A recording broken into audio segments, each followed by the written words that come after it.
Welcome back to the London Free Press Podcast. Thank you once again for being here. I know it's been a heavy week in terms of a lot that's going on, not only in the city of London, but within Ontario and Canada. So we really appreciate you being here. I'm excited today because we're shifting gears a little bit. I've got London Free Press City Hall reporter Megan Stacey with me today. Megan, how are you? I'm doing well. Thanks for having me back.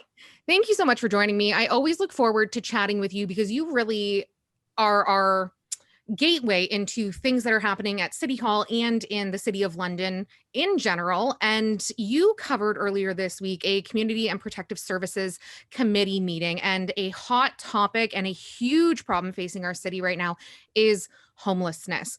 Obviously, the last couple of days, weather-wise, with the winter storm, have just been treacherous, for lack of a better term, and homelessness in our city is a real problem. Homelessness in winter adds a whole other element. So let's talk a little bit about what was discussed at the committee meeting with regards to some funding. Absolutely, Linz. And I like the way you just set it up there. I mean, nobody can be outside, even in the daytime, let alone at night, without thinking about, folks who are sleeping outside all night. It is darn cold. We've had some cold alerts, and I think it's a really pressing issue for City Council and for City Hall, but also for an ordinary Londoner, right? So the interesting thing that we heard last night to kind of set the stage for all of this, and maybe for some future discussions to come, is really what is the kind of cash that it's going to take to reshape London's shelter system. There was a big plan laid out by City Hall recently to reorganize and kind of redistribute funding and look for new ways to offer emergency shelter. So instead of having, these really large shelters with lots of beds, people who stay in those shelters sometimes talk about how there are many rules and many barriers for them. For instance, if you have a partner that you'd want to stay with overnight, or you have a pet, or you have belongings that you don't want to leave behind, those shelters can be a difficult place for you. Some people, don't find that an option. So City Hall said, all right, listen, let's talk about what we can do, the kind of funding we can offer, and what organizations in the community can provide, a different kind of a system, perhaps, maybe something even what they call low barrier, which essentially means fewer barriers, sometimes fewer rules, and more supports, more staff, things like that. Anyway, so it was a request for proposals that City Hall put out, and the whole thing came crashing down because, as City Hall says, and as these shelter leaders and organizations say, there just isn't enough money to provide that kind of care. It takes a lot more cash because you need more staff, so you have more staff interacting with each client or each person staying at the shelter. And it kind of all came to a head last night because city politicians were being asked to sign off on contracts that will just keep the status quo in our shelter system for at least the next year, and possibly another 4 after that. So the shelters and recognize, Unity Project, Men's Mission, Salvation Army, YOU, places like that, would essentially receive about the same amount of funding to keep their existing beds, keep doing what they're doing. So there's 2 kind of funding issues here and 2 spiraling costs. City Hall was asked, City Hall's housing director was asked very specifically, okay, but what kind of money is it going to take to go through with that big transformation you talked about? And he put that price tag around $20 million. So that's a huge amount. We definitely don't have that. Nobody's offering London that. And it's kind of an interesting question about, if that's the price tag on reshaping, on this transformational change that City Hall was eyeing, why was the request for proposals put out with a much lower number? There's about $10 million overall to dish out to these shelters right now, at least for the next year. What's it going to take in order to get there? Who might provide that kind of funding? Is it going to be pulled from taxpayers, right, from the municipal tax base instead of provincial funding? Right now, all of our emergency shelters are funded. The city funding flows from the province, so it's not actually coming from a municipal taxpayer. And then the other pressing cost question, which I think ordinary folks can really relate to too, is that costs are climbing to even provide service right now. So the Salvation Army Center of Hope director, John Diakis, was there, and he outlined, in the last 5 years, the climbing costs that they've seen. I think it was 55%, a 55% increase for food costs, 61% for staff, 166 for waste removal, like getting rid of their trash. So, you're going to the grocery store and you're seeing your bill go up. So is the emergency shelter downtown. And these shelter operators are coming to City Hall saying, what you are providing is not enough. Like, we are barely getting by. And so they're trying to make up the difference with fundraising efforts. City Hall funding, or really provincial funding that's flowing through City Hall, doesn't even cover the costs. It never has. They're making up, anywhere between 25 and 50% with fundraising and other methods like that. But as costs climb, they're really getting into a crunch, and they're trying to let City Hall know, like, we've got a big issue here. The men's mission director, Peter Rosaluk, said something to the effect of, none of this is new for us. We've seen this train coming down the tracks for the last decade. So, on the one hand, you've got this desire to create a transformation in the shelter system, really provide better and different service that works for people. And then on the other hand, you've got all these demands, all of these costs and needs that just do not line up. It's kind of an interesting discussion that's obviously going to land back at City Hall very soon, I would imagine. Well, $10 million difference is a huge discrepancy when $20 million is needed, but they've got about $10 million to work with.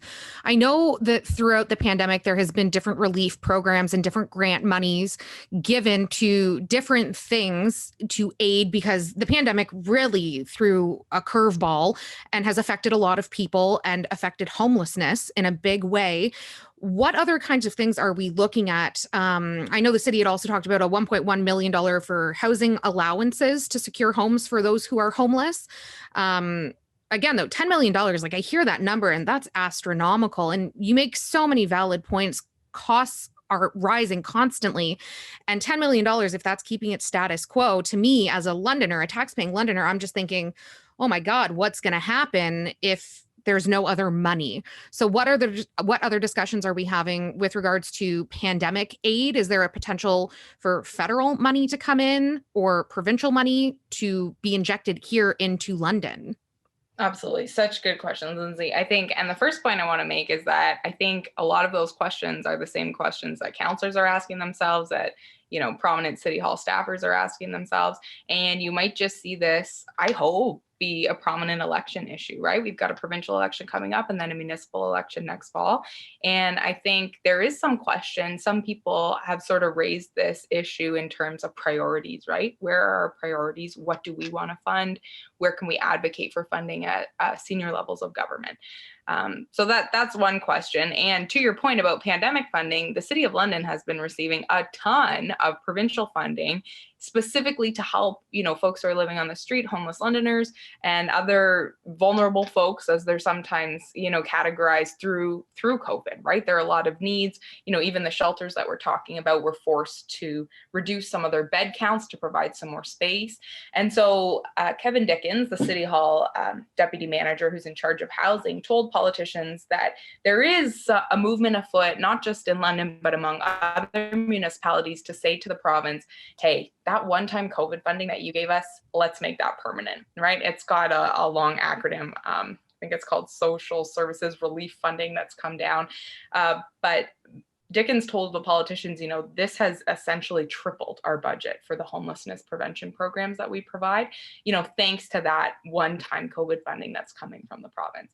So potentially there's an avenue there. Obviously, I don't know the inner workings at Queen's Park or what you might see, but again, it's interesting timing with the election. There might be some potential there to see some of that funding stick around as kind of an election promise. I think homelessness and just the ripple effects, housing, all of those issues are really top of mind for a lot of voters. So you might see that come into play. The other question is just, where can that funding be provided and how can it be used perhaps more efficiently or effectively, right? And so you mentioned the housing allowances. City Hall obviously has many more programs beyond just funding emergency shelters, and housing allowances is one of them.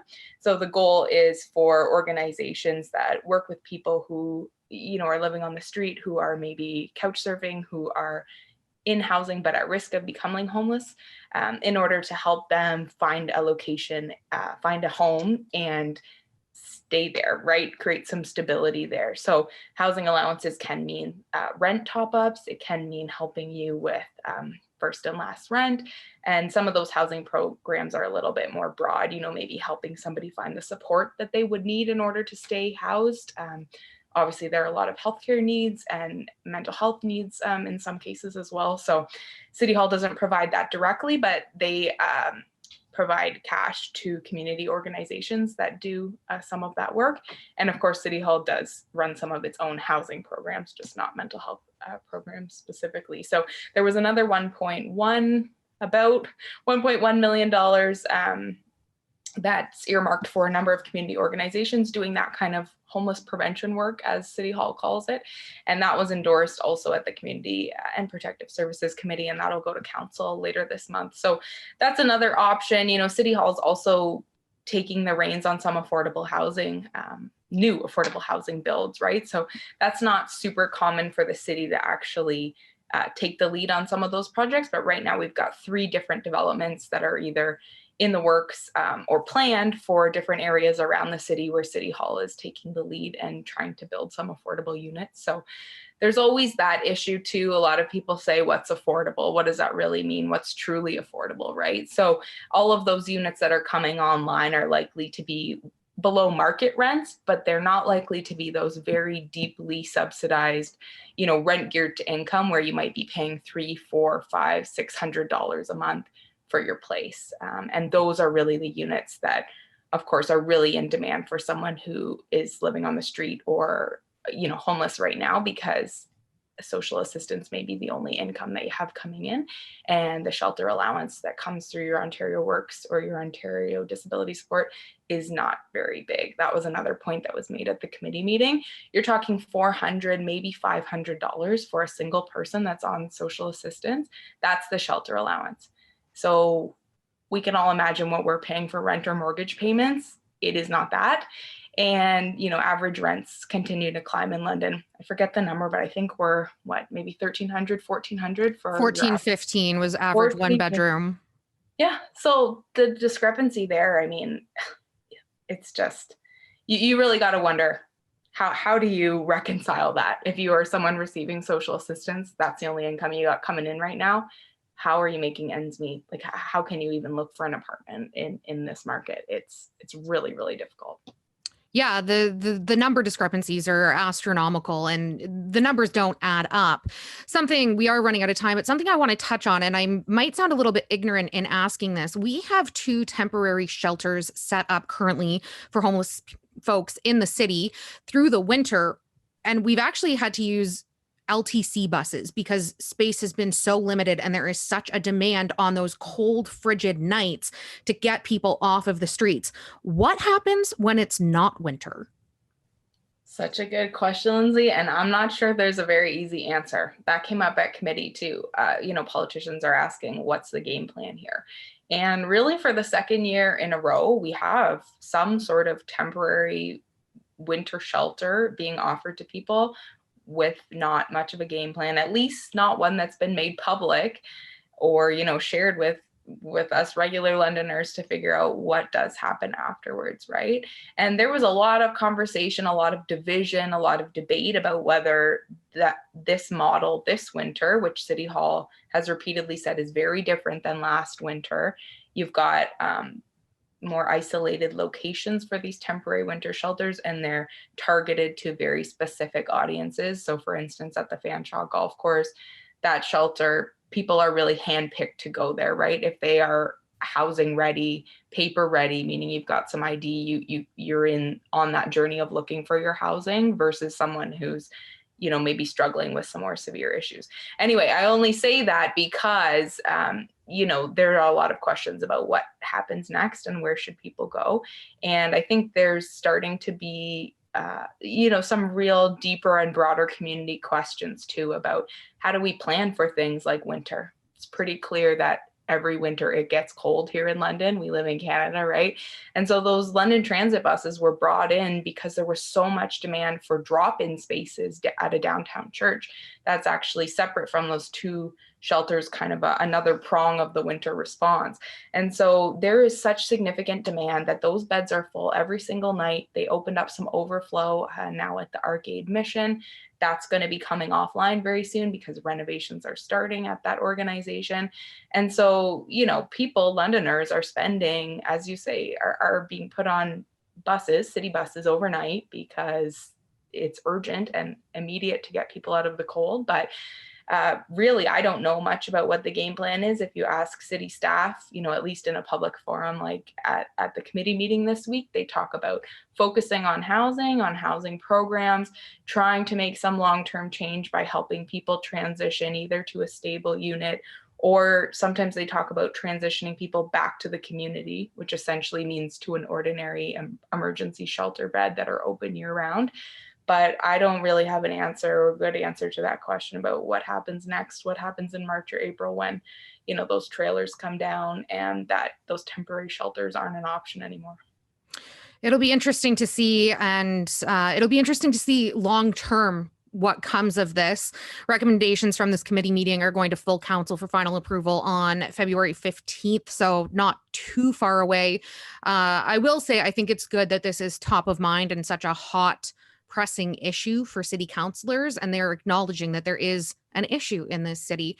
Megan, thank you as always for your time. Your piece on this was fantastic. It's available in the pages of the London Free Press or over at lfpress.com. We'll be back again next Thursday with another edition of the LF Press podcast. Until then, stay well.